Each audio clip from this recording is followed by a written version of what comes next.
What's up, friends? Welcome to the number 2 pod. I'm Glenn. I'm Simi. And this episode is gonna be spooky. Cute. Welcome back to the pod. As always, thank you for subscribing, liking, and leaving comments. We love the comments. Yes, we do. This is a channel where we like you to comment positively And negatively. and negatively. Treat us like you treat Twitter, like there are no consequences. Hide behind that screen name and make it unique. With numbers and characters. So Because your name probably is unique. it's always like pickle bitch for America with the number 4, 739. And you're like, what? Like, what? Cocky boy, fuck boy. Cocky boy, fuck boy, 723 Jersey. Insane. 408, 2002. Taco Bell v Burger King. Queen, 88.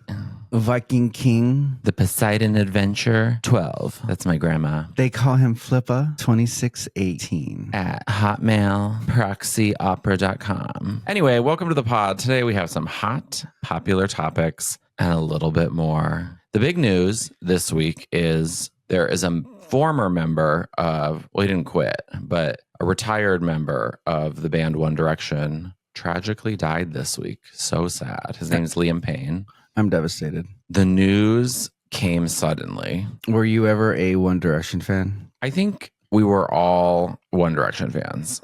I think it's like, what is that? Like Proxy by Munchausen or whatever, like where your mom poisons you. It's like that, like big music poisoned us all. Because One Direction, I think even to this day, you could go to Walmart and buy like a One Direction like pencil case. It was everywhere, you know, like there was no escaping it. And what always confused me about One Direction was like the Simon Cowell thing, because they were discovered on... Well, I was a huge fan of the X Factor. Oh, X Factor. I was going to say. And I would always try to bootleg it and watch it because you can't get it here in America. And so, or I would just try to YouTube. X Factor UK. Yeah. And so, as we've talked about many times on the show, like my favorite thing in the world is reality TV, but specifically competition, like talent competition reality TV. Yeah.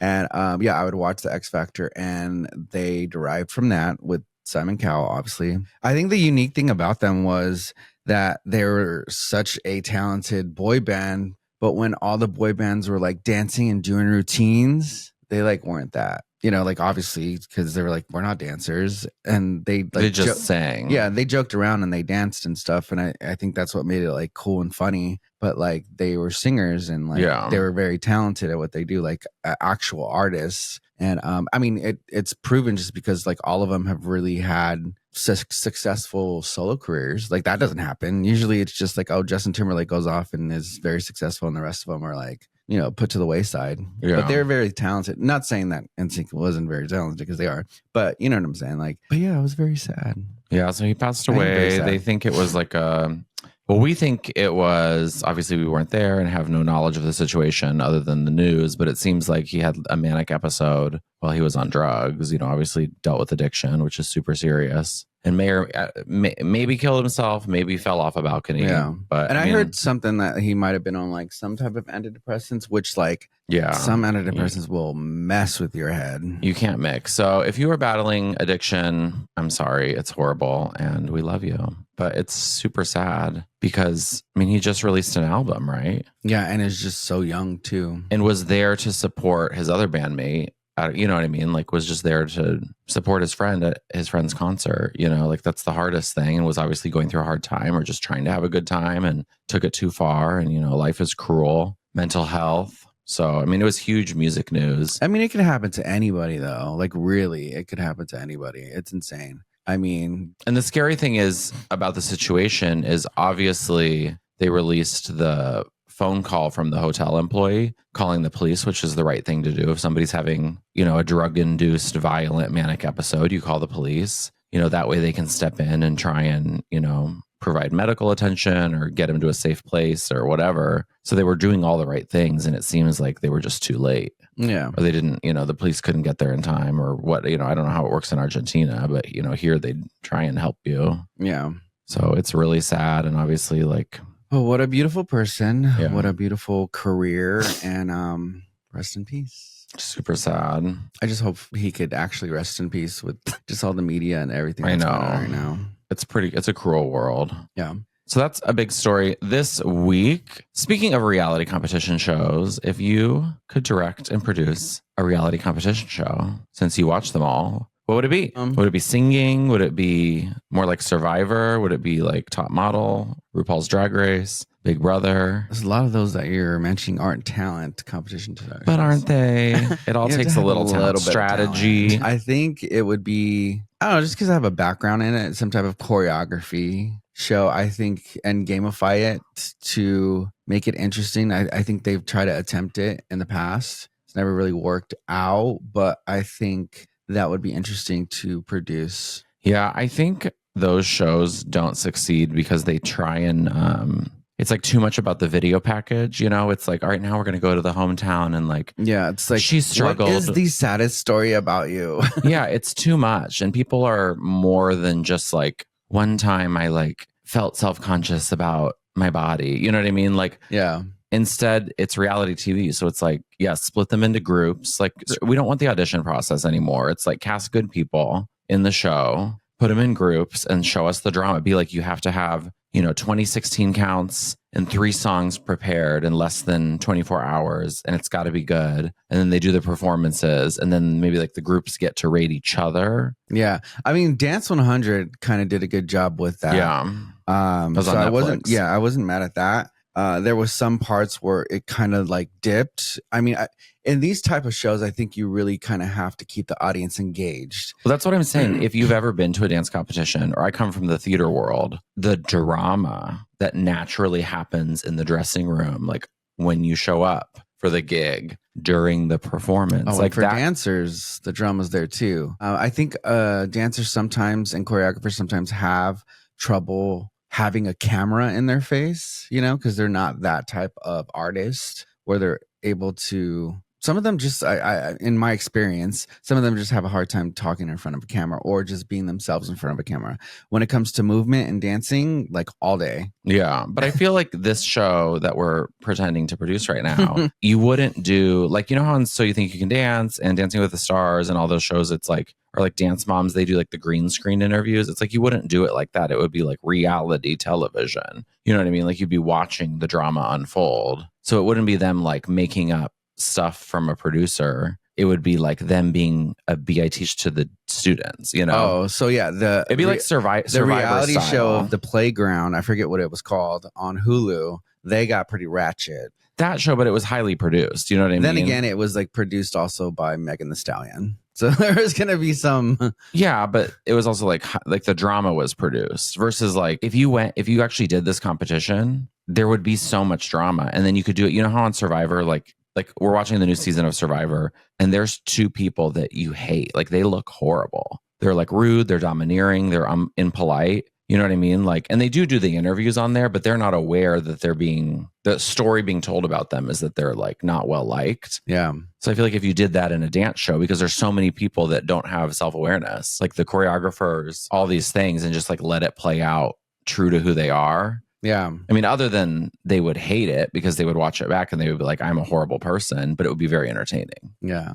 So recipe for a successful reality show is reality, drama, conflict, and don't make it up. Like you can lift it a little bit, but there's real drama. Like I've been in a show. Beautiful people, ugly people. Yeah, we want to see all your thorns and then learn from it at the end. Poison the contestants. Create media buzz. They all died. Watch our show next year once it's edited. Oh, wait, they were all dead, so we couldn't finish filming. Pearls. We put one little pearl in everyone's butt, and they had to keep it in their butthole and not out, and we made them eat Olive Garden. Brought to you by Olive Garden. HR conflicts. I mean, they did Fear Factor. Like, they have the contracts. Like, you can't sue. When the scorpion poisons you and your unborn baby. Legal jargon. Battery barn teen. If I had a reality show, thank you for asking. I've already told you this, but for the purpose of the pod.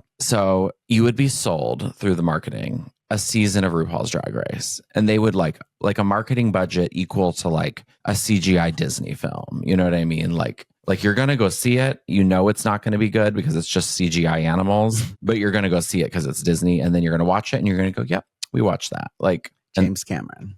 No, James, I mean, Avatar's so good. I'm talking like Lion King, like the Lion King remake. You're like, okay, yeah, Beyonce's in this, but like, is she in it? You know what I mean? Like, because all I see is like animation, or like, is it even animation? Like what even is CGI? Anyway, I've seen Tron, so I know what's in the computer. And I've seen cats. And they don't need to be friends at the library. Like, we need a librarian in here to categorize them. What was that thing at the library? The call system? You know what I'm talking about? Before computers?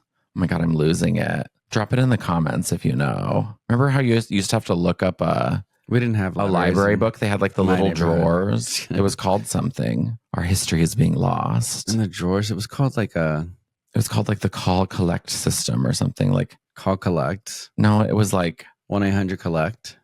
My 1-800-collect. No, there was no phones back then, I don't think. No, they had phones. They had landlines. My librarian growing up, her name was Bonnie Bookbinder. Not Bonnie. Do you think it was a lie? Or do you think she was like, my name is Bookbinder and I will be a bookbinder? Like, she definitely branded herself. She branded herself. That was early branding, and she was such a good librarian. Okay, so anyway, so you're sold this season of RuPaul's Drag Race that's like really inclusive, whatever. And it's like glamorous and fabulous, and you know, all the queens are sponsored by different labels, like I don't know, the Hermes. What are those like slang kits that Kim Kardashian wears? Skims. Bodaga or whatever. Anyway, so they're all sponsored and everybody, and it's like prime time. Like everybody's tuning into this show. They've sold the advertising, but only certain people know that worked on the production, and, you know, the marketing executives and the people at the top and the people that bought the advertising, because they know it's going to be a huge show. But basically it's like everybody's like watching this show. It's like in high school where it's like, are you joining student council? Are you going to buy the t-shirt? You know what I mean? Like if the popular person does it, everybody does it, whatever. So that's the marketing pitch. So you're like watching, and it's like a typical episode of RuPaul's Drag Race. We're introducing the queens, whatever. The first episode goes by, and then at the end they have to do the craziest lip sync for their life ever. Like to the point where, you know, this isn't a normal episode of RuPaul's Drag Race. So it's like RuPaul,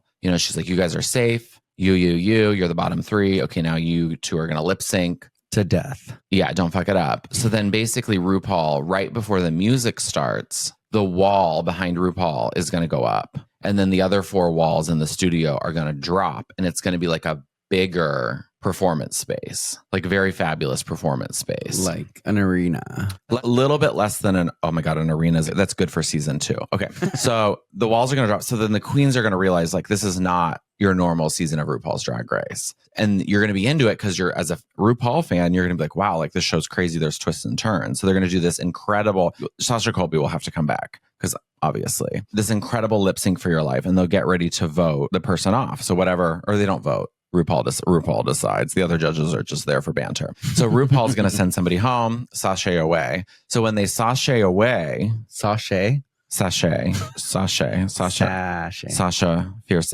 When they sashay away, they're going to leave. They're going to do their closing line. If you don't watch RuPaul's Drag Race, you don't know what I'm talking about. We'll get it together. You need to watch it. There's 7,000 franchises. Anyway, so they're going to leave the workroom, walk down the stairs. It'll be like the behind the scenes camera, whatever. You know, they'll be sad, whatever. They'll capture that moment. And then they're going to walk through a door. Into the octagon. Better. They're going to walk through a door, and they're going to be in Fiji on Survivor. Oh my gosh. So as they get eliminated, they all have the option, and maybe not all of them will choose to do it because it's obviously like super extreme, to basically be on like Exile Island, Survivor style. Except it's Catalina Island. Well, we'll see, but with the permits, if Jeff Probst will let us do it. But it's going to be this like Survivor, RuPaul's Drag Race, like fusion. So you'll have to watch on CBS RuPaul's Drag Race Survivor, like a Final Extinction Elimination. And you'll have to watch and RuPaul's been on like a bunch of networks. So girl, get it together, pick a network. ABC would be great.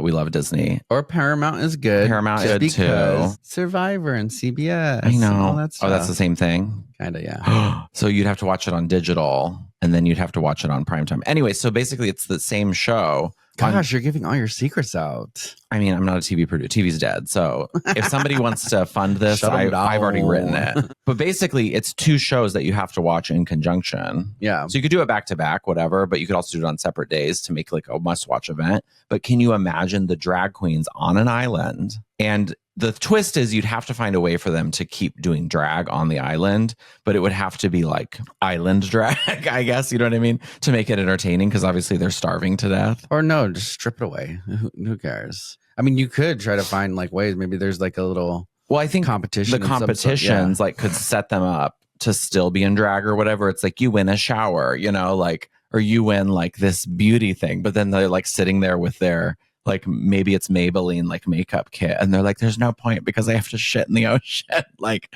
yeah, I'm just saying it would be entertaining, but make the stakes so high and like dramatic, similar to RuPaul's Drag Race. So it'd be like less about like them as people, you know, because like we'll get their stories on RuPaul's Drag Race. Yeah. And it'll be just like pure entertainment of like, this is a man, you know, or we're for all inclusive drag queens. So a woman or non-binary, whatever. But like, this is a human on the island. Yeah. Just trying to survive because they want to win. Like, how much is the prize on Survivor? $1 million? $1 million. Yeah. I mean, $1 million for a drag queen, like, is insane. I'm just saying, like, I feel like it would really work. I think it's such a great idea. And RuPaul's Drag Race, like, I know people don't think it's a family show, but it is a family show because it's about inclusion. You know, there are some like sex references, but if you watch literally any movie, even if you watch a Disney Pixar movie, like there's adult I don't think nuance. It's child. I don't think either of those shows are children like shows. Well, they say Survivor is for kids. Like it's for like families. Oh, for sure. Jeff Probst talks about it on the podcast all the time. And you're like, are you sure? Well, I mean, I don't think the early seasons. I think that was a pivot. Yeah, for sure. Great idea. Thank you. CBS. If anybody wants Paramount, to hire me, I'm ready. MTV. The treatment is written. So anyways, thank you for joining us for this podcast. We love you. I just had a decline in cognitive performance. This is what I have all the time. Thank you for watching the number 2 podcast. We appreciate each and every one of you. If you want to support us, share this video or share this episode with a friend. We will see you next time. Bye. Bye.